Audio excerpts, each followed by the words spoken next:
Good afternoon, and welcome back to another episode of Give the People What They Want.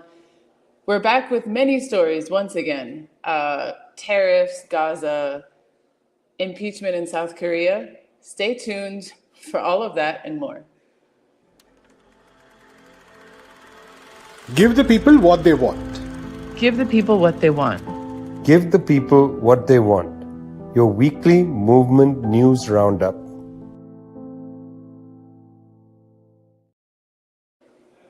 Well, it's been just over 3 weeks since Israel broke the ceasefire and began to once again lodge constant airstrikes against the Gaza Strip. Thousands of people have been killed in this period since March 18th. And it seems like they're resuming the genocide, not just resuming it, but resuming it with an even greater horror. In the past week, we've seen horrific stories of aid workers being targeted and killed, journalists being targeted and burned alive in their tent. These are the stories that had been shaking us for 15 months before the ceasefire. And once again, this targeted killing of people who are tending to the injured, trying to keep the hospitals alive, trying to rescue people from the rubble. And then the journalists, the people that are telling the stories of what's happening in Gaza, being targeted, being picked off by Israeli forces, is extremely concerning. And even more concerning in terms of international law is the fact that the arrest warrant issued by the ICC is essentially being thrown in the trash. Last week, Benjamin Netanyahu visited Hungary, and European leaders, some of them condemning the fact that Viktor Orban, who has been their enemy, the enemy of these centrists, of these liberals for many years, opening his arms to them, letting him come, saying that he's going to leave the ICC, while others saying, this arrest warrant, who really cares?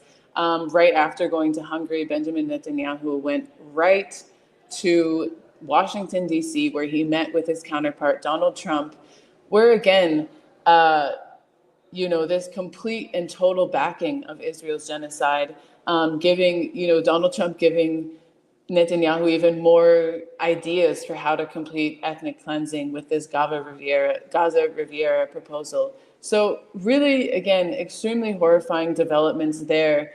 However, again, as we've said in previous episodes and as we have continued to cover on People's Dispatch, the movement in solidarity with Palestine has not faltered.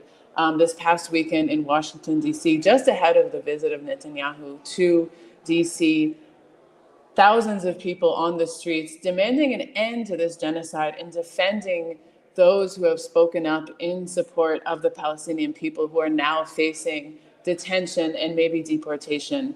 There has been an attempt to kind of chill and silence the movement for Palestine in the United States with, again, the detentions of student activists, suspending and expelling students from their universities. But as the images you're seeing on screen right now show, this obviously has not worked, and people are continuing to take to the streets. This coming weekend, there's going to be a national march in Canada, in Ottawa. We know that across Europe, mobilizations continue. People are continuing to call for an arms embargo, going beyond the call for solidarity, but actually saying, if you're in, trying to put pressure on companies, trying to put pressure on governments to not allow arms shipments to go through their countries. As the genocide intensifies, people are not getting disheartened, but they're, again, coming out in big numbers and trying to use every tool in the book to put pressure on Western governments that continue to back this horrific genocide, and to say no more, because again, this is a stain on humanity. This is a genocide. This is an ethnic cleansing project that cannot continue without, mass opposition and as we've been covering, this mass movement that is continuing to demand its end. So, unfortunately, this continues to be one of the main stories that we keep coming back to, but at the same time, it would be wrong if we didn't. So we, standing with our colleagues in Gaza who these journalists who defy all odds, who haven't seen their families in months, who endure horrific conditions to give us stories on the ground, to share what's happening, to speak to, the families who have lost loved ones, to speak to people who just want to live not under blockade, not under occupation. And so, once again, as journalists, it's our duty to share their stories, and to insist that, of course, no one should be targeted and killed. Civilians shouldn't be killed. There's no reason for any of this horrific bombing to take place. But again, killing journalists and picking them out, then declaring that they are part of, armed groups is unconscionable, and it is a violation of international law. Journalists should be protected in war zones, even when there's an armed conflict going on. So once again, that has to be reiterated.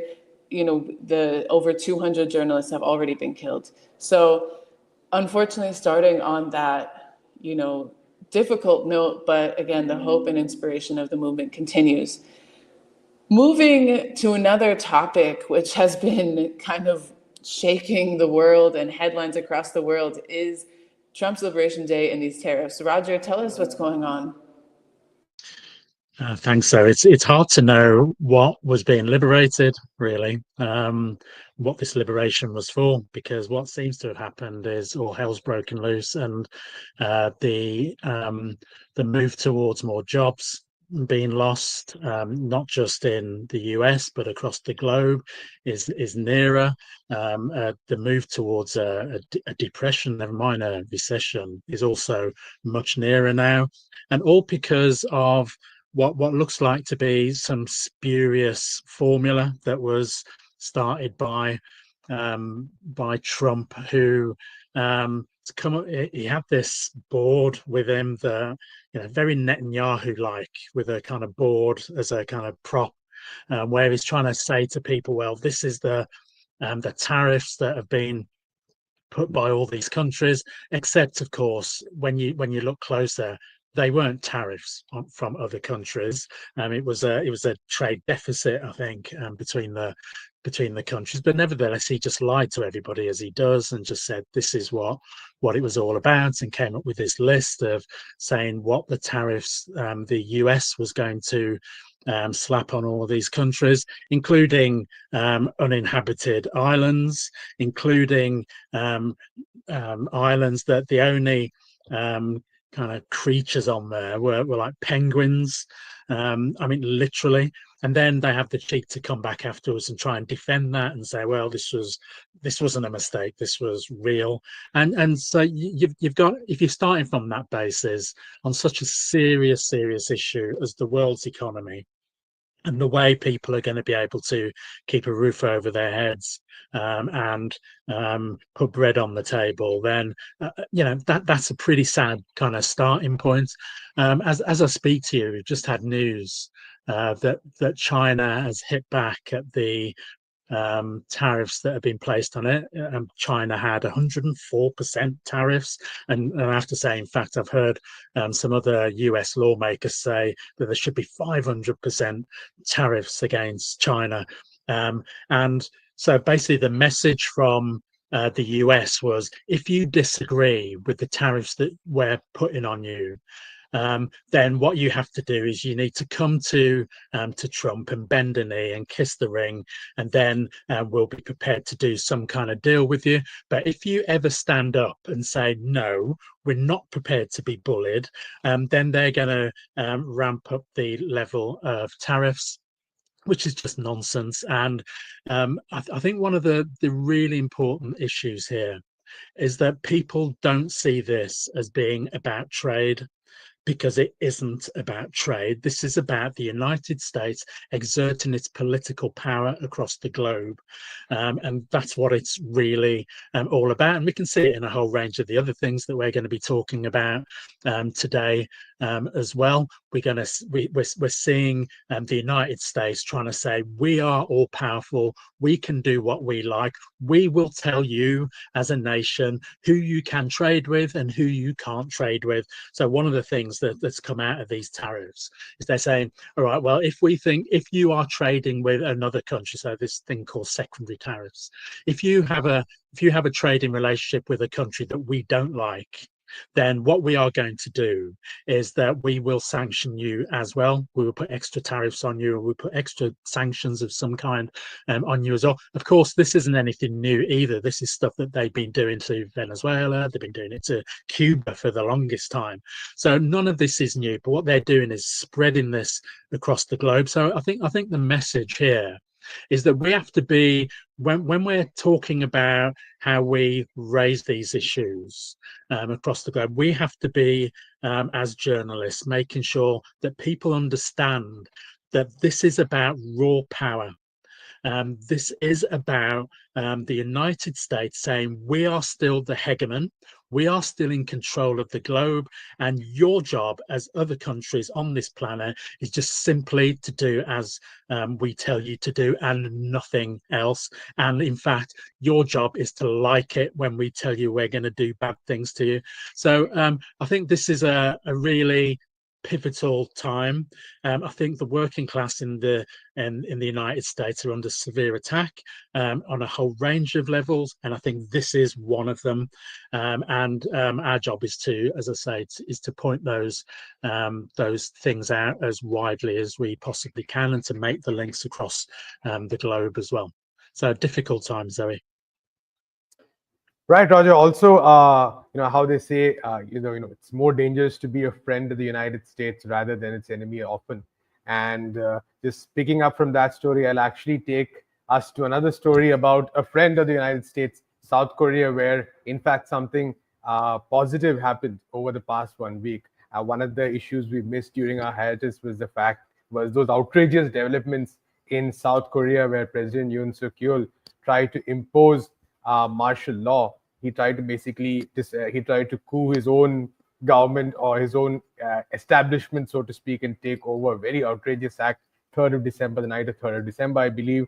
And it was, thankfully, it was one of those incidents where the power of the people prevailed, and you saw ordinary South Koreans stepping out and actually stopping that martial law from being imposed, coming out into the streets in hundreds of thousands. They gave strength to parliament itself, which immediately actually blocked that move, despite the fact that South Korean armed forces were trying to sort of start imposing that martial law. And in the intervening months, we've seen that actually that this was not just some ordinary tin pot move, so to speak, but could have been actually signs of something very dangerous, because as early as the 3rd of December itself, Yoon Suk Yeol had cited North Korea as the reason for his measures, for his very harsh measures, talking about threats from North Korea, etc. The external threat is always, one of those favorite tactics.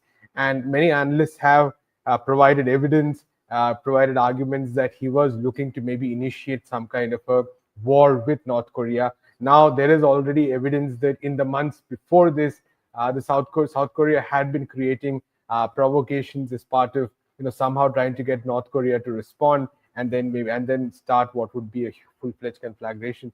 So one of the most dangerous areas in the planet right now, and you have Yoon Suk Yeol, this president who seemed very keen on actually starting a full-fledged war. And we also, of course, know that through his term as president, he had really beefed up military cooperation with the United States. I believe there were military exercises for close to 200 days with the US in 2023, and there was an axis being built with the United States, Japan, and South Korea, which is really part of this new Cold War, the question of encircling China itself.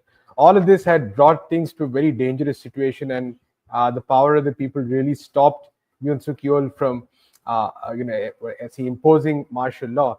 And a few months later, come April, the Supreme Court, the Constitutional Court of Korea, finally endorsed his impeachment, which had taken place, which Parliament had, first of all done in the first place. So, in that sense, a very positive move, and there was a massive response on the streets even after the Constitutional Court's decision. We saw that hundreds of thousands of people take to the streets to celebrate, especially trade unionists. People working trade unionists, in fact, have been in the forefront of those, or have been bore the brunt of Yoon Suk Yeol's attacks, actually, he's really targeted those trade unions over the past 2-3 years, and they have been very much in the forefront of resisting all those offensives. So they were very much there as well. And elections are set to take place in 60 days after the Constitutional Court's verdict. But I think rather than just who's going to win or lose, the larger questions of what happens to that region itself are very key at this point. Whoever comes to power has to make sure that he or she de-escalates, does not fall into the trap set by the United States, which is really to increase military tensions in the area. Even last month, we had full-fledged military exercises taking place. A lot of anti-imperialist organizations had demanded that these exercises stop, because just before the exercises started, South Korean jets had dropped bombs near the border. And later they said, oh, it was a mistake, it is a pilot error, etc., etc. But you never know when any of these incidents could lead to a failure of communication, and the next thing we have a full-fledged conflict. So this is really playing with fire at this point of time, and whoever comes to power does have the responsibility of trying to de-escalate as much as possible, because we do know that the United States is not going to try to do anything of that sort. Just about a decade or so ago, there was a massive movement of people on the streets that led to the then president also being forced to withdraw. There was a new administration that came in under Moon Jae-in, which tried to make some moves towards peace with North Korea, but which nonetheless could not really take things forward too much. And I think that these mass protests have once again created a moment for trying to create a break in South Korea's long chain of being subservient to the United States. And this has happened multiple times, because time after time, the country has faced military dictatorships which have been imposed by leaders with the full support of the United States. And time after time, we have seen people coming out onto the streets, often being massacred, mass arrests, so much pain they have faced, but nonetheless, they've been defiant and forced these military rulers, these autocrats, to give way. And here's one more moment like that. So we'll have to see what the coming elections brought, but I believe the trade unions, the progressive organizations have already made it very clear that there should be a proper transition, there should be a movement away from this current system if this change has to be sustainable. So very important 2 months coming up for South Korea. We'll be following very closely. And I'll pass it on to Zoe, who's reporting on a very important conference taking place in very psychedelic circumstances. Well, maybe I should clarify why I'm in a pink room. I'm currently in Sao Paulo, Brazil, covering the Dilemmas of Humanity conference, Perspectives for Social Transformation. This is the 4th edition of the Dilemmas of Humanity conference. And this one is specifically focused on creating concrete policy initiatives and proposals to overcome capitalism, to overcome, the impositions of the capitalist globalist system on, for example, nations of the global south. One of the main questions that participants are tackling in this conference is, there's many progressive and, left-leaning governments across the world now. We can say that definitively. Latin America, there's many progressive governments that have come to power. And many of these governments, once they get there, they're faced with the question, how do I deal with the amount of debt that I'm facing? How do I deal with the fact that my country has been, deindustrialized, has become essentially an exporter of raw materials, and does not have the capacity to actually, move beyond that. And so this is kind of a crucial question for people within the global south who are trying to forge a new world, who are trying to break out under the shackles of, the IMF, the World Bank, and all of these impositions that kind of put a stranglehold on countries, so that even when there is a progressive government in office, or a government that wants to improve the lives of the people, they're faced with so many challenges. And, this has been a pressing question on the left and in progressive spaces for a long time. And so this is a space where it is trying to bring together movement leaders, economists, academics, to really tackle these questions and propose solutions that are not just purely academic and not put into practice, but solutions and discussions that can really advance and be of concrete support and concrete proposals for these different sectors and spaces. So it's a really important and really pressing debate, and I think especially from what Roger was saying about what this whole tariff war has really brought to light is that the U.S. doesn't care about nations of the global South, especially. It doesn't even care about its global North trading partners. It is very much willing to completely sacrifice its political relations, its own economic stability to assert its dominance on the global stage, especially in the economic realm. And so, what does it mean for nations of the global South that have been forced to tender their debts in dollars? What does it mean for these nations that have been forced to do trade with the United States, that have been forced to export their own resources to the United States in order to kind of survive in this global capitalist system? And so these questions have gained even more importance in this context that we're seeing today, where, Donald Trump, as they say, has said the quiet part out loud. It doesn't matter if you're a friend. It doesn't matter if you're a poor nation. We don't care about anyone except ourselves, and we are going to do whatever we can to extract the most wealth possible out of every other nation. And so these kind of discussions are not only interesting and important, but really timely. So people from Sri Lanka, from Brazil, from Argentina, from many nations across the global South that are, facing these questions on a day-to-day basis are here discussing these things. Yesterday, Fernando Haddad, who's the Minister of Economy and Finance in Brazil, spoke as well about initiatives that his government, that he has taken on with the Lula government to, attempt to tax the super wealthy in the country and be able to fund different government investment projects. So, talks like these, very important. It's important to kind of build these bridges out of the current crisis we're facing. And in that light, I want to hand it over to Prasanth, who is last week, the Communist Party of India Marxists had its party congress. Very interesting things coming out of that. A very interesting time in India. What happened down there in Tamil Nadu? Yes, in the city of Madurai in the state of Tamil Nadu. Yes, a very important party congress, that the 24th party congress of the CPIM, the largest communist party in India, and taking place at a very important time. I mean, our viewers know about what's happening across the board in India. Last week, we covered the massive struggle by farmers, and the CPIM has been one of the most important parties in the forefront of many of these struggles for livelihood, struggles against crony capitalism and the rule by corporates, and struggles for social justice. So altogether, the party congress is a moment where say you have delegates coming from all over the country, debating the strategies to be followed for the next 3 years. What is the party's line, or what kind of on various issues? What are the struggles it needs to sort of take forward? It's a moment of introspection to see what was done right, what was done wrong over the past 3 years. It's the culmination of a very long process of months, starting from what are called branches at the ground level, comprising of ordinary party workers.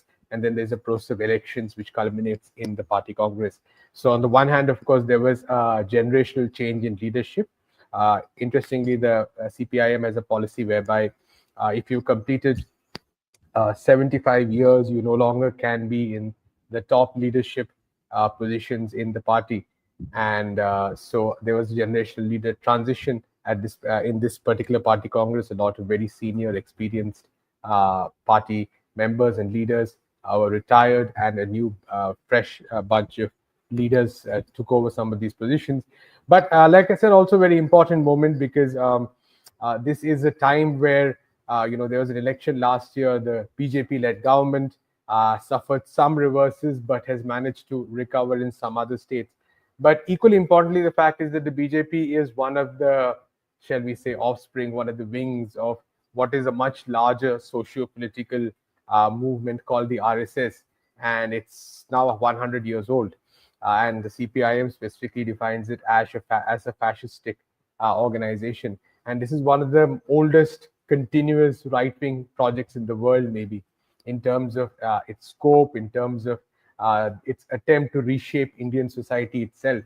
And it has had a lot of success in recent times. So we've seen, attempts to reshape society, to create a very a kind of society which is controlled or which is dominated by one religion. There's an attack on federalism. There is an attack on the constitution. There's an attack on institutions. And at the same time, there's a full-fledged succumbing or surrendering to the interests of a few big corporates, which basically now set policy across the country today. So, there's this threefold manifestation of their rule, and the people who are suffering the most are the workers, the farmers, the agricultural workers, minorities, women. So for the CPIM, I think the key question really was that how do you sort of fight these tendencies both at an electoral level and on the ground in terms of struggles, in terms of coalitions, etc. Because the party's understanding for the longest time has been that you cannot just defeat this kind of a far right, mammoth far right organization just to the electoral, just to the ballot box alone, because it's a much larger phenomenon. You need to combat it socially, culturally. You need to combat its outreach to the youth, to women, to certain sections of minorities. So it's a consistent struggle that needs to happen both on the ground as well as in parliament. And I think that was very much, and also the understanding of the party has been that, you cannot separate, the fight against these kind of neoliberal economic policies from the fight against religious nationalism and right-wing tendencies. So you can't just fight against one. And in fact, that's one problem with a lot of the opposition to the right-wing project in India, which is that they also believe in the same economic and neoliberal policies, and that has actually paved the way for the right wing to emerge stronger. It's of course a global tendency. We've seen a lot of right-wing projects have come out of the destruction, social and economic destruction that has been wrought by social democratic parties or parties of the center left. They came to power, spent years destroying public services, privatizing on a grand scale, and the kind of the destruction of that social the ecosystem over there led to the emergence of the far right. So very similar situation in India, and the left specifically has been in the forefront of saying that it's not enough to just cobble together an electoral alliance. It's not enough to just visualize an arithmetic, so to speak, where you bring together all the opposition and magically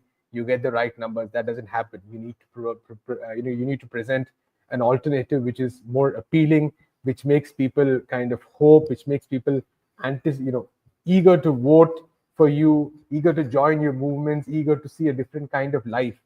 And that has to be the solution to the kind of challenge of the right wing. So very like I said, a very interesting moment. Of course, a massive sea of red in Madurai, tens of thousands of red volunteers. There's this huge march, a huge public rally, but also I think important discussions. So let's see how the party decides in the coming months and years to actually take these struggles forward.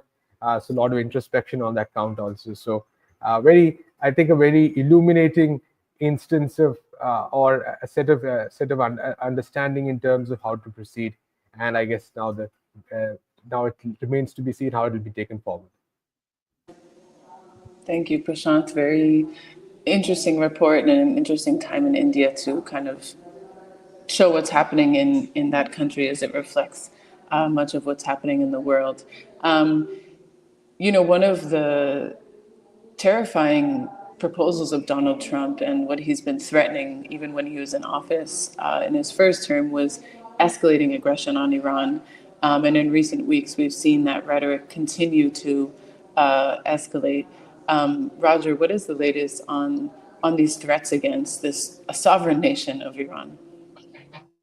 Well, sovereign seems to be a general theme going through our discussions today, really, where the United States has made it perfectly clear it doesn't really give a monkeys about anybody's sovereignty except its own.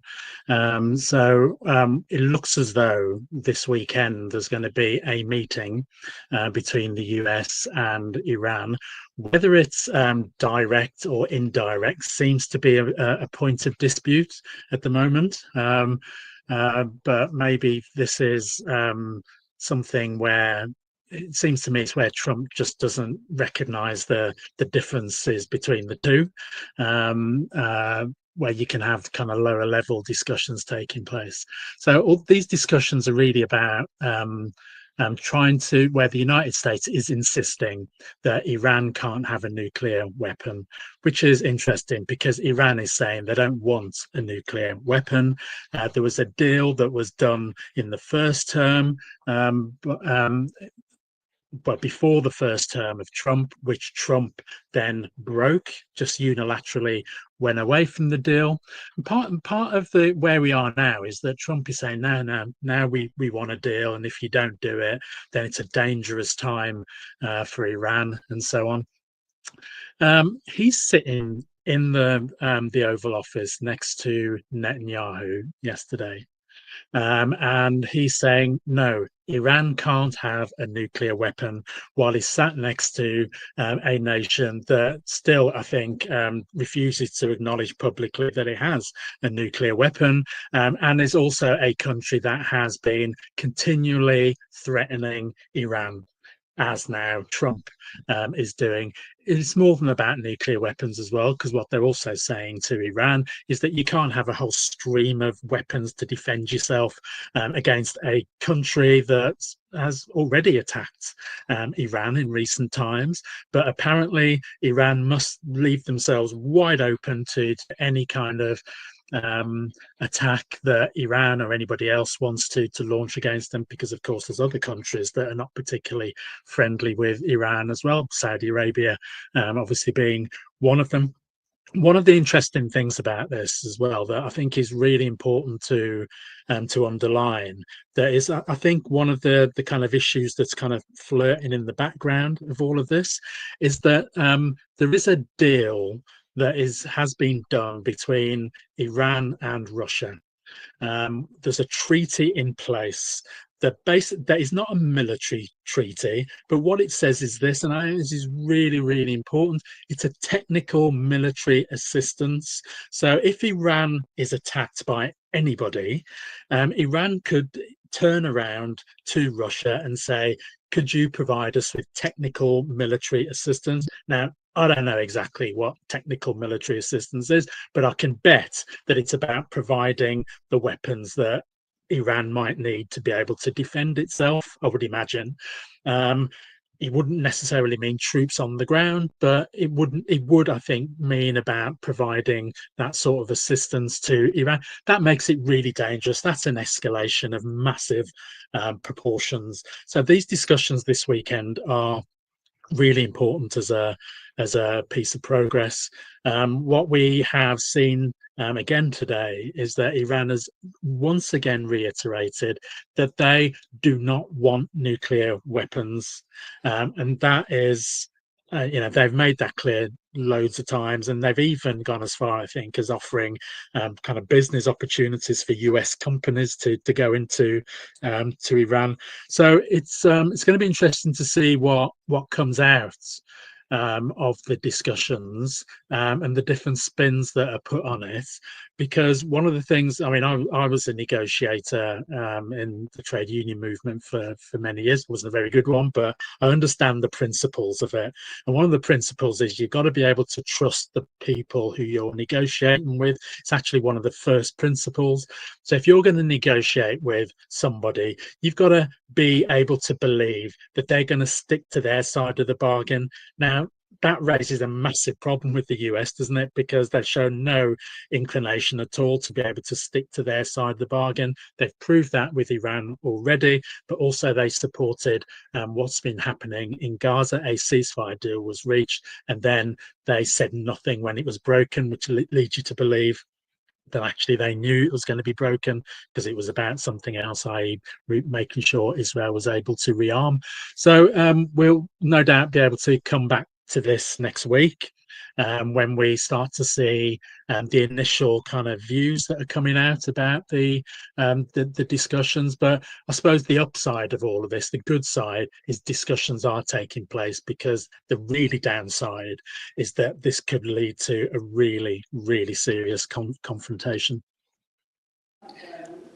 Yes, it is a bewildering moment where words mean nothing, where, you know, trade deficit means that there's massive tariffs, where you have a nation like Lesotho, which is one of the poorest and smallest nations in Africa, that has a 50% trade tariff levied against it by the United States, where Iran says it doesn't want nuclear weapons, yet is being, you know, attacked on every front by the United States and its allies. And let's remember that Joe Biden also did not go back to JCPOA.